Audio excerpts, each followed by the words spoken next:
આજે આપણે કોષ પોટેન્શિયલ, ગિબ્સ ફ્રી એનર્જી, સંતુલન અચળાંક અને વિદ્યુતીય કાર્ય વચ્ચેનો સંબંધ સ્ટડી કરીએ.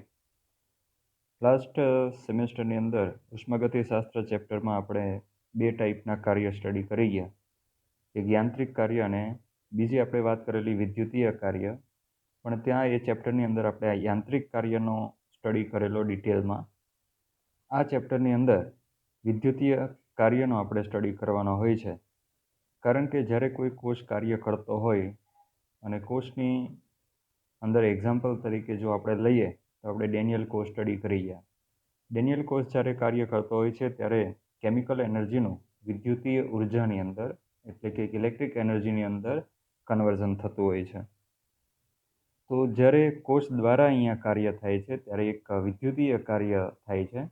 તો એ વિદ્યુતીય કાર્ય, ગિબ્સ ફ્રી એનર્જી અને કોષના પોટેન્શિયલ વચ્ચે શું સંબંધ છે એ આપણે જોઈએ. તો વિદ્યુતીય કાર્ય એટલે શું? તો એક સેકન્ડમાં થયેલ વિદ્યુતીય કાર્ય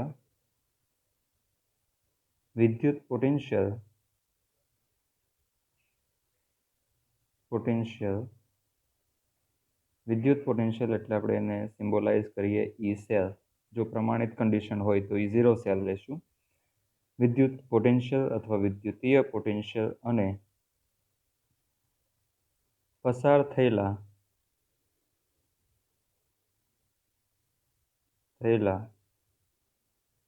કુલ વિદ્યુત ભારના ગુણાકાર. હવે આ કુલ વિદ્યુત ભાર એટલે NF, જ્યાં N એ ઇલેક્ટ્રોનની મોલ સંખ્યા ઇન્ડિકેટ કરે છે રેડોક્સ પ્રક્રિયાની અંદર ભાગ લેતા, અને F એ ફેરાડે કોન્સ્ટન્ટ 96500 કુલમ પર મોલ. વિદ્યુત ભારના ગુણાકાર બરાબર હોય છે. અને આપણે ઇક્વેશનના ફોર્મમાં લઈએ તો વિદ્યુતીય કાર્ય W ઇલેક્ટ્રિકલ,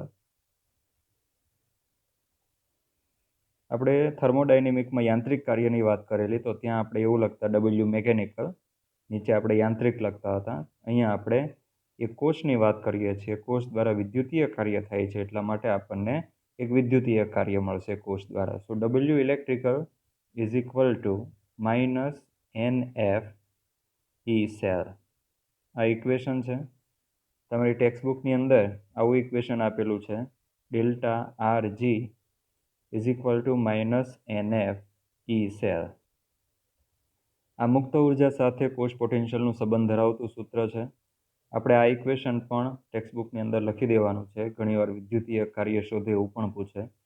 તો આ જે સેન્ટેન્સ છે, એક સેકન્ડમાં થયેલ વિદ્યુતીય કાર્ય, અને વિદ્યુતીય કાર્ય એટલે W electrical is equal to minus NF E cell.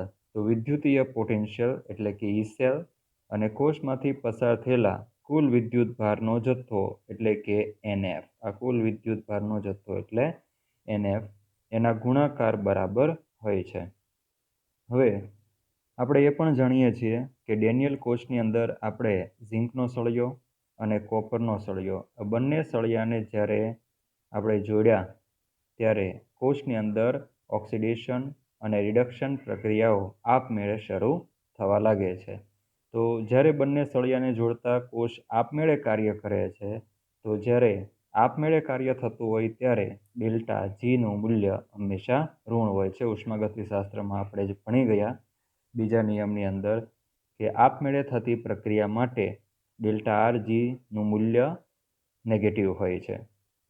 તો અહીંયા ધારો કે કોષનો EMF E સેલ હોય, કોષનો EMF અથવા તો પોટેન્શિયલ E સેલ હોય, અને કોષમાંથી પસાર થયેલ વિદ્યુતનો જથ્થો NF હોય, ત્યારે પ્રક્રિયાની મુક્ત ઉર્જા એને આપણે ડેલ્ટા RG વડે ઇન્ડિકેટ કરીએ છીએ.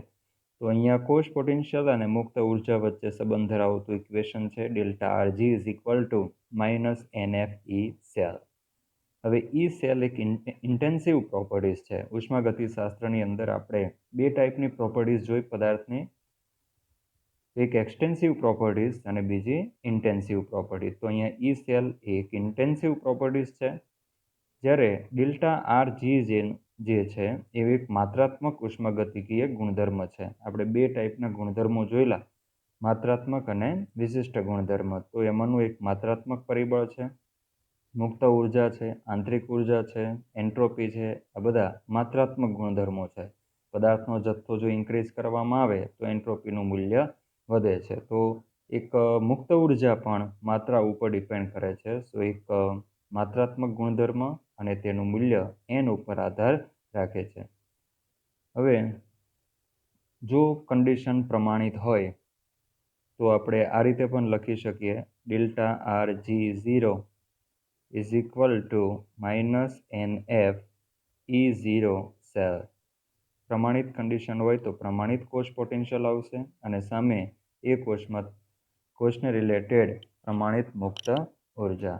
તો આનું મૂલ્ય, જો આપણે કોષ પોટેન્શિયલનું મૂલ્ય જાણતા હોઈએ તો આપણે પ્રમાણિત ફ્રી એનર્જી એટલે કે મુક્ત ઉર્જા આપણે શોધી શકીએ. અને જો આપણે પ્રક્રિયા માટે અથવા તો રિએક્શન માટે ફ્રી એનર્જીનું મૂલ્ય જાણતા હોઈએ તો આપણે કોષ પોટેન્શિયલનું મૂલ્ય શોધી શકીએ છીએ. બીજું કે વિદ્યુત ઉર્જા જો શોધવાની હોય તો આપણે ઈ સેલનો ઉપયોગ કરીએ, અને જો કોષ પ્રમાણિત હોય તો ઈ zero cell minus NF E zero cell is equal two કોષ દ્વારા થતું કાર્ય. ઉષ્માગતિશાસ્ત્રમાં આપણે હજુ એક ટર્મ સ્ટડી કરી ગયા, સંતુલન મુક્ત ઉર્જા અને સંતુલન અચળાંક વચ્ચેનો સંબંધ.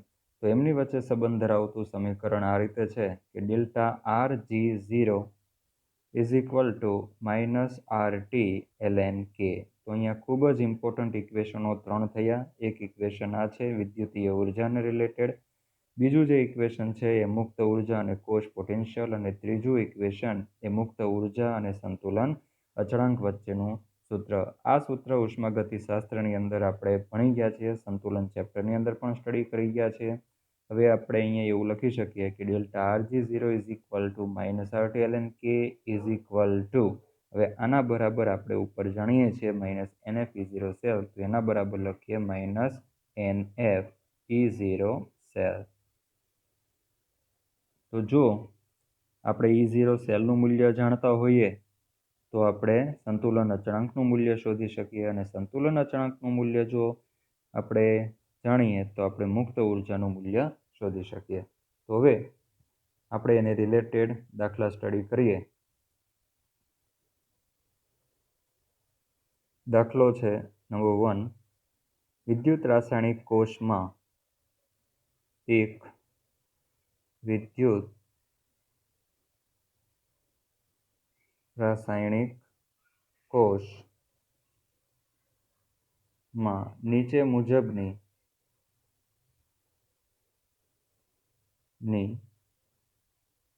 રાસાયણિક પ્રક્રિયાથી વિદ્યુત પ્રવાહ ઉત્પન્ન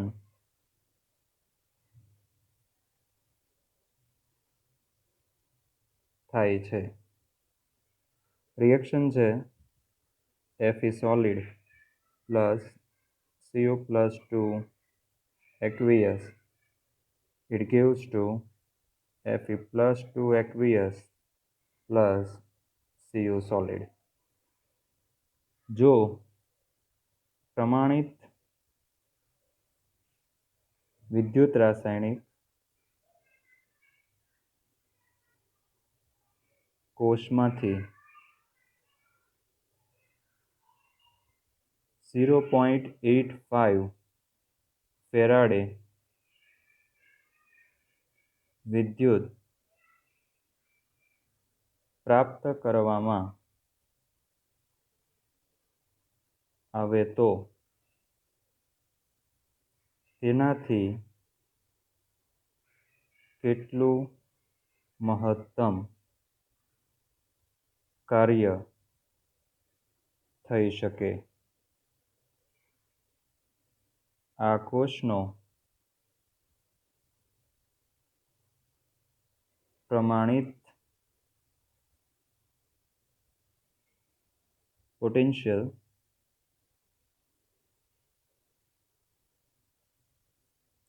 0.78 વોલ્ટ છે. હવે આપણને અહીંયા કાર્ય પૂછેલું છે. કોષની અંદર થતું કાર્ય એટલે ડબલ્યુ ઇલેક્ટ્રિકલ. તો મેક્ઝિમમ ડબલ્યુ ઇલેક્ટ્રિકલ અહીંયા કેટલું થાય?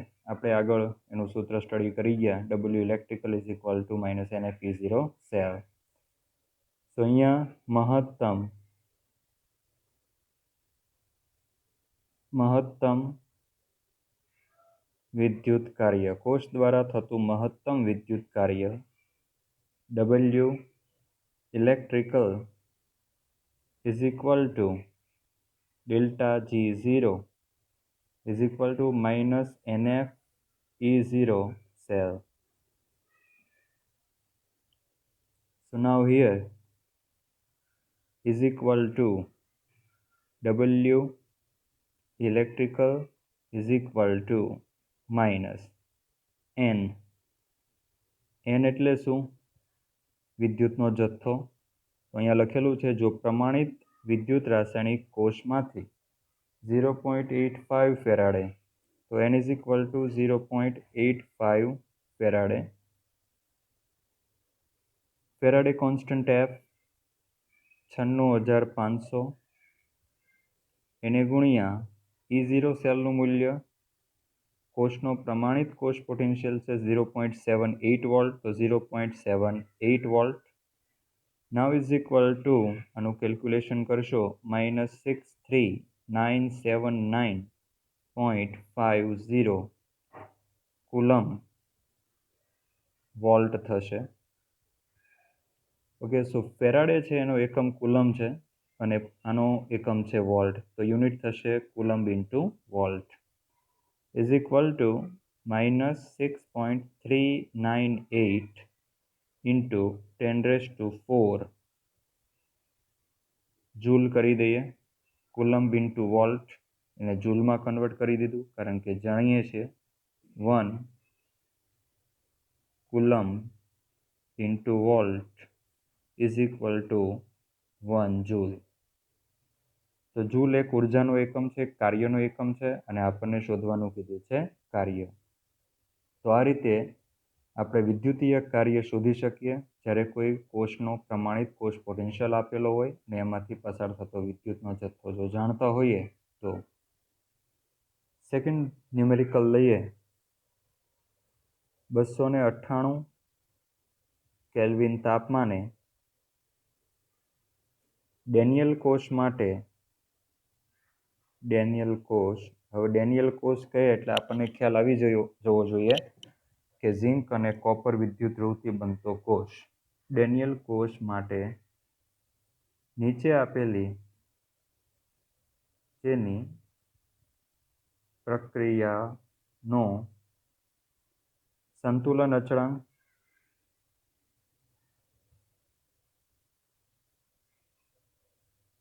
અને મુક્ત ઉર્જા ફેરફાર એટલે કે ડેલ્ટા G શોધો.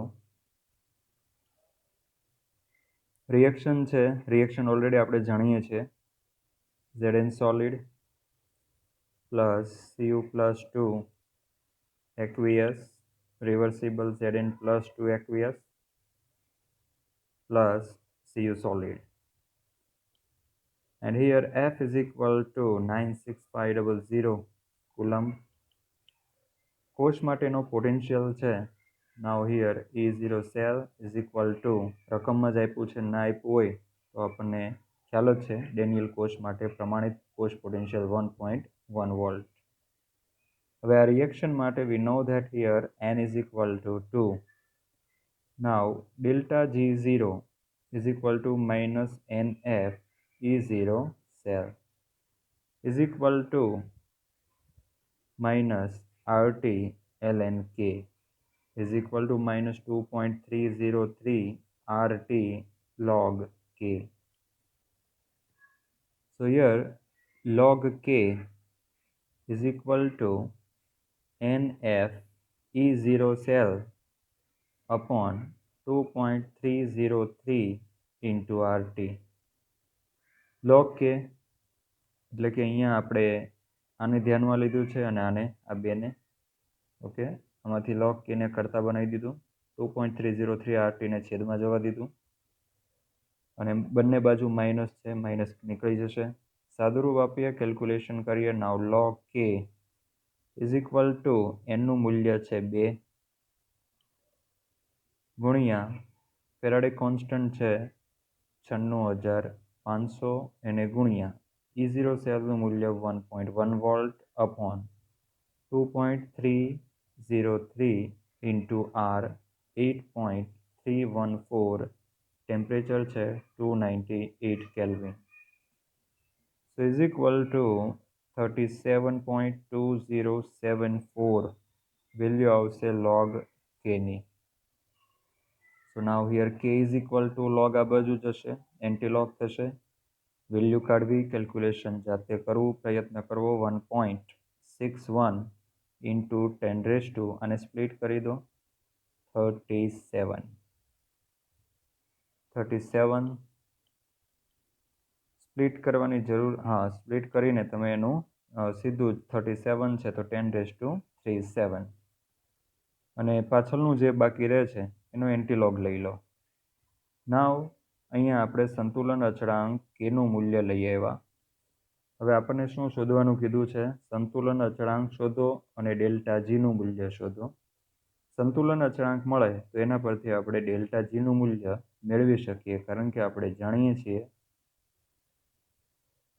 કે delta G, now here delta G0 is equal to -NF E0 cell. તમે આ સૂત્રનો ઉપયોગ કરી શકો અને delta G0 is equal to -RT ln K એનો પણ ઉપયોગ કરી શકો. આપણે K શોધી લીધું છે, અહીંયાથી K શોધ્યું, એના પરથી આ delta G0 is equal two આ છે, આનો ઉપયોગ કરો તો K પરથી આ શોધી શકાય, અથવા તો E0 સેલ પરથી પણ ડેલ્ટા જીનું મૂલ્ય શોધી શકાય. સો હિયર એનનું મૂલ્ય છે 2 ગુણ્યા 96,500 એને ગુણ્યા 1.1 વોલ્ટ, યુનિટ થશે કુલમ્બ ઇન્ટુ વોલ્ટ. આનો એકમ છે કુલમ્બ અને આનો એકમ volt. So is equal to -2122300 joule answer આવશે. Is equal to -2.123 into 10⁵ coulomb into volt લખી શકીએ joule. So now delta G0 is equal to answer આવ્યો આટલો. તો મુક્ત ઉર્જાનું મૂલ્ય શોધી શક્યા. કોઝ પોટેન્શિયલનું મૂલ્ય આટલું હોય તો ઇન્ટરનલી એકબીજાની અંદર કન્વર્ટ કરી શકીએ. તો હવે આપણે નેક્સ્ટ ટોપિક લઈએ. એ ટોપિકનું નામ છે ઇલેક્ટ્રિકલ કન્ડક્શન. એક નવો ટોપિક છે. આપણે વિદ્યુત વિભાજ્ય દ્રાવણ ઉપર સ્ટડી કરવાના છીએ. સંતુલન ચેપ્ટરની અંદર આપણે સ્ટડી કરી ગયા ઇલેક્ટ્રોલાઇટ, વિદ્યુત વિભાજ્ય. તો વિદ્યુત વિભાજ્ય કોને કહેવાય, વિદ્યુત વિભાજ્યના પ્રકાર શું હોય, તો ત્યાં આપણે ડિટેલની અંદર એનું ક્લાસિફિકેશન સ્ટડી કરી ગયા છે. આમ જુઓ તો વાહકતાની દ્રષ્ટિએ પદાર્થના બે ભાગ પડે, એક વિદ્યુત વાહક અને બીજા વિદ્યુત અવાહક. હવે વિદ્યુત વાહકની અંદર પાછા બે પ્રકાર પડે, એ વિદ્યુત વાહક ઘન પદાર્થ હોય અને બીજું વિદ્યુત વાહક એ પ્રવાહી પદાર્થ હોય. તો ઘન પદાર્થો તો એની અંદર ધાતુ આવશે, ગ્રેફાઇટ, આવા એક સેમિકન્ડક્ટર જેવા પદાર્થોનો પણ ઉપયોગ કરવામાં આવતો હોય. અને દ્રાવણોની અંદર, પ્રવાહીની અંદર વિદ્યુત વાહક પદાર્થો કયા? તો પ્રવાહી તો આપણે એનું દ્રાવણ બનાવવું પડશે, તો એના માટે વિદ્યુત વિભાજ્યનો ઉપયોગ કરવો પડશે. તો વિદ્યુત વિભાજ્યનું ક્લાસિફિકેશન આપણને ખ્યાલ છે કે વિદ્યુત વિભાજ્ય એટલે શું? તો જે આયનીય પદાર્થને પાણીમાં ઉમેરવામાં આવે તો એ આયનો આપે એ પદાર્થને વિદ્યુત વિભાજ્ય કહેવામાં આવે. એને ઇંગ્લિશમાં આપણે ઇલેક્ટ્રોલાઇટ કહીએ છીએ. તો ઇલેક્ટ્રોલાઇટના પાછા બે પ્રકાર પડશે, પ્રબળ ઇલેક્ટ્રોલાઇટ એટલે પ્રબળ વિદ્યુત વિભાજ્ય અને બીજું નિર્બળ વિદ્યુત વિભાજ્ય. પ્રબળ વિદ્યુત વિભાજ્યની અંદર આપણે ક્લાસિફિકેશન આપેલું, 3 ક્લાસમાં ક્લાસિફાઈ કરેલું, પ્રબળ એસિડ, પ્રબળ બેઝ અને પ્રબળ ક્ષાર. તો આ ત્રણેય એક ટાઈપના વિદ્યુત વિભાજ્ય છે, જેને આપણે પાણીમાં ઉમેરશું તો એ દ્રાવ્ય થઈને આપણને આયનો આપશે. બીજું નિર્બળ વિદ્યુત વિભાજ્ય. નિર્બળ વિદ્યુત વિભાજ્યમાં પાછા 3 ક્લાસ થશે, નિર્બળ એસિડ, નિર્બળ બેઝ અને નિર્બળ ક્ષાર. તો અહીંયા આપણે વિદ્યુત અવિભાજ્યનો કંઈ સ્ટડી નથી કરવાનો, વિદ્યુત વિભાજ્યનો સ્ટડી કરવાનો છે. તો વિદ્યુત વિભાજ્યમાં જે સોલિડ પદાર્થ છે એનો આપણે સ્ટડી નથી કરવાનો, કારણ કે સોલિડ પદાર્થનો આપણે સ્ટડી કરીશું પહેલા ચેપ્ટરની અંદર, જે ચેપ્ટરનું નામ છે સોલિડ સ્ટેટ, ઘન અવસ્થા. આ ચેપ્ટરની અંદર આપણે વિદ્યુત વિભાજ્ય દ્રાવણનો કંડક્ટિવિટીનો સ્ટડી કરવાનો છે, કે વિદ્યુત વિભાજ્ય દ્રાવણની વાહકતા એટલે શું, અને એ વાહકતા ઉપર અસર કરતા ફેક્ટર્સ કયા હોય, અને વાહકતા ક્યારે વધે છે, ક્યારે વાહકતા ઘટાડી શકાય. તો ટોપિક છે આપણો વિદ્યુતીય વહન. આમ જુઓ તો થોડું ફિઝિક્સને રિલેટેડ પણ છે આ ટોપિક. ઇલેક્ટ્રિકલ કન્ડક્શન,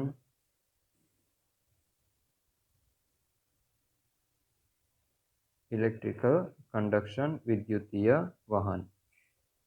ફરી પાછું, વિદ્યુતીય વહનની દ્રષ્ટિએ પદાર્થના આપણે બે પ્રકાર પાડી શકીએ, ઘન અથવા પ્રવાહી, એટલે કે ઘન અને પ્રવાહી.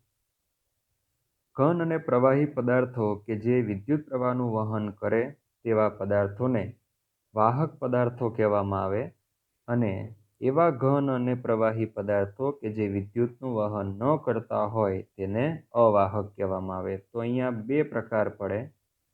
આપણે તો વિદ્યુતીય વહનની દ્રષ્ટિએ જોઈએ છે, તો વાહક અને અવાહક.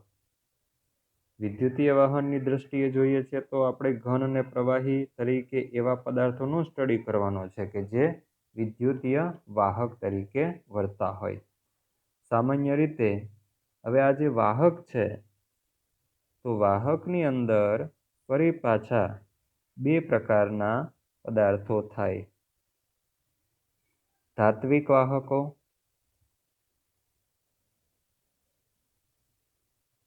અને બીજું છે વિદ્યુત વિભાજ્ય દ્રાવણો. વાહક તરીકે ધાત્વિક વાહકો હોય અને વિદ્યુત વિભાજ્ય દ્રાવણ હોય. તો પહેલા આપણે ધાત્વિક વાહકની વાત કરીએ. ધાત્વિક વાહકો, ઇંગ્લિશમાં એને મેટાલિક કંડક્ટર કહેવામાં આવે. હવે ધાત્વિક વાહકો નામ જેવું છે એવા જ ગુણ છે.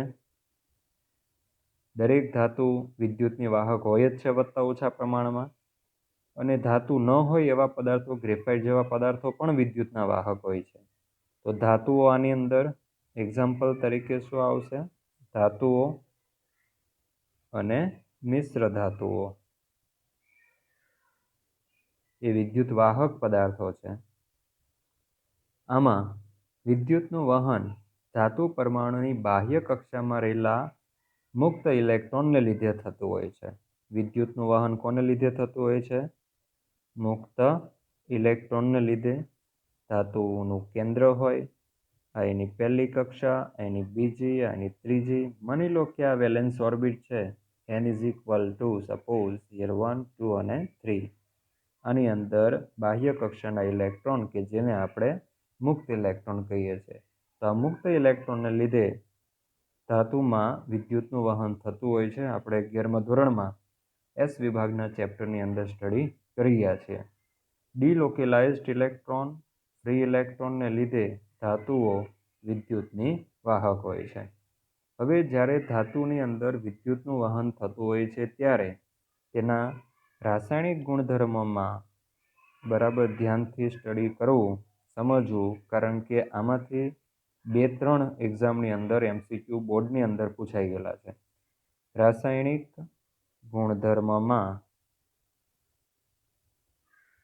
ફેરફાર થતો નથી.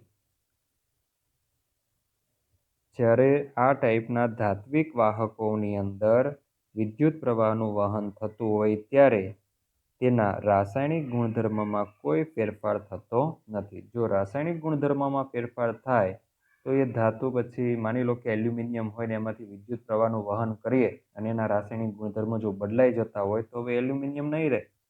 એલ્યુમિનિયમની જગ્યાએ કોઈ બીજી ધાતુમાં કન્વર્ટ થઈ જશે. એવું તો કંઈ પોસિબલ નથી કે આપણે એલ્યુમિનિયમના તારમાંથી ઇલેક્ટ્રિક કરંટ પાસ કરીએ તો એ ગોલ્ડનો તાર બની જાય, સિલ્વરનો તાર બની જાય, એવું થઈ જતું નથી.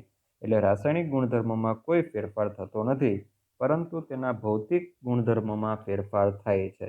તો જે ફિઝિકલ પ્રોપર્ટીઝ છે, ફિઝિકલ પ્રોપર્ટીઝમાં ફેરફાર થાય છે.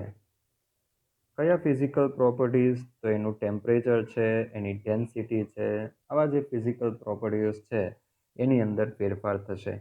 માની લો કે કોઈ એક તાર છે, એ તારમાંથી આપણે ઇલેક્ટ્રિક કરંટ પસાર કરીએ છીએ તો આપણને ખ્યાલ આવે કે વધારે પડતો વિદ્યુતનો જો જથ્થો પસાર થઈ ગયો હોય તારની કેપેસિટી કરતાં વધારે, તો આ જે તાર છે એ મેલ્ટ પણ થઈ શકે, એટલે કે એનું ફિઝિકલ સ્ટેટ ચેન્જ થઈ શકે. તો ફિઝિકલ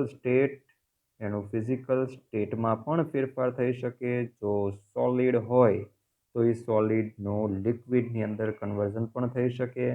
શરૂઆતમાં આ તાર ઠંડો હતો, એટલે કે ટેમ્પરેચર એનું નીચું હતું, પણ વિદ્યુત પ્રવાહ પસાર થવાથી તારના ટેમ્પરેચરમાં વધારો થાય છે, એટલે કે એના ટેમ્પરેચરમાં ફેરફાર જોવા મળે છે. તો આ ટેમ્પરેચર, ડેન્સિટી, એની અવસ્થા, સ્ટેટ, આ બધા કેવા ગુણધર્મો છે? ફિઝિકલ, ભૌતિક ગુણધર્મો છે. તો ભૌતિક ગુણધર્મમાં ફેરફાર થશે, પરંતુ રાસાયણિક ગુણધર્મની અંદર કોઈ ફેરફાર જોવા મળશે નહીં. હવે જે આપણે મેઇન સ્ટડી અહીંયા કરવાનું છે સેકન્ડ નંબરની અંદર, એ વિદ્યુત વિભાજ્ય દ્રાવણમાં વિદ્યુતનું વહન સ્ટડી કરવાનું છે. તો સેકન્ડ છે વિદ્યુત વિભાજ્ય દ્રાવણો દ્વારા અથવા તો દ્રાવણમાં દ્વારા થતું વિદ્યુતીય વહન અથવા તો વિદ્યુતનું વહન. વિદ્યુત વિભાજ્ય દ્રાવણ. હવે વિદ્યુત વિભાજ્ય દ્રાવણ બને કઈ રીતે? તો વિદ્યુત વિભાજ્ય સોલિડ પદાર્થને અથવા તો વિદ્યુત વિભાજ્ય લિક્વિડ પદાર્થને પાણી જેવા ધ્રુવીય દ્રાવકમાં આપણે દ્રાવ્ય કરીશું તો એનું આયનીકરણ થઈને આપણને આયન્સ મળશે, અને એ આયન્સ વિદ્યુત વિભાજ્ય દ્રાવણને કેવું બનાવશે? વાહક.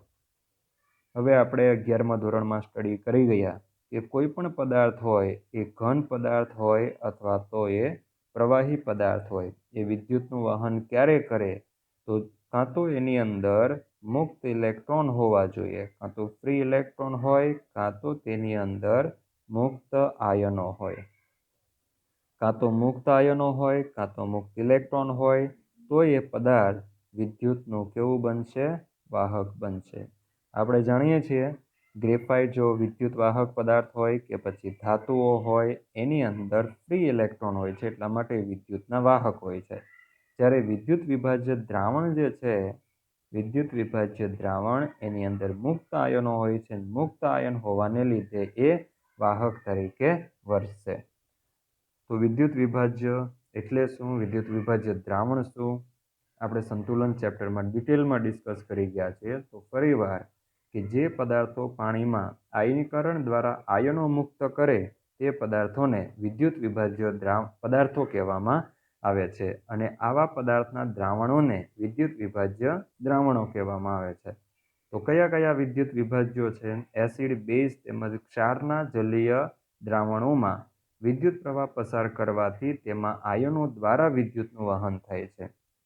તો એસિડ છે, એસિડ, બેઝ અને સોલ્ટ. એસિડ, બેઝ અને સોલ્ટ, આ જે પદાર્થો છે એને ઇલેક્ટ્રોલાઇટ કહેવામાં આવે. તો આ ઇલેક્ટ્રોલાઇટના પ્રકારો છે, અને આવા ઇલેક્ટ્રોલાઇટને જ્યારે આપણે પાણીમાં એડ કરીએ છીએ ત્યારે આપણને ઇલેક્ટ્રોલિટિક સોલ્યુશન મળે છે. ઇલેક્ટ્રોલિટિક સોલ્યુશન એટલે કે વિદ્યુત વિભાજ્ય દ્રાવણ. અને વિદ્યુત વિભાજ્ય કહેશું, અને એના એક્ઝામ્પલો આ છે. પાણીમાં એડ કરવામાં આવે છે ત્યારે એનું શું થાય છે? આયનીકરણ થાય છે. આયનીકરણથી એ દ્રાવ્ય થાય છે, અને દ્રાવ્ય થવાથી આપણને મળે છે આયન્સ.